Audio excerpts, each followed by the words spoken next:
అనగారిన జీవితాల్లో అక్షరధారి పొద్దై పొడిసెను చదువుల జెండగా మారి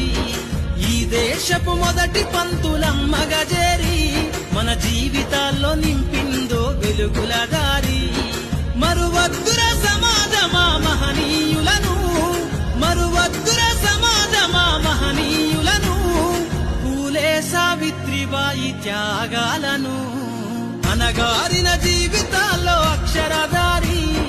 పొద్దై పొడిసెను చదువుల జెండగా మారి ఈ దేశపు మొదటి పంతులమ్మగా చేరి మన జీవితాల్లో నింపిందో వెలుగుల దారి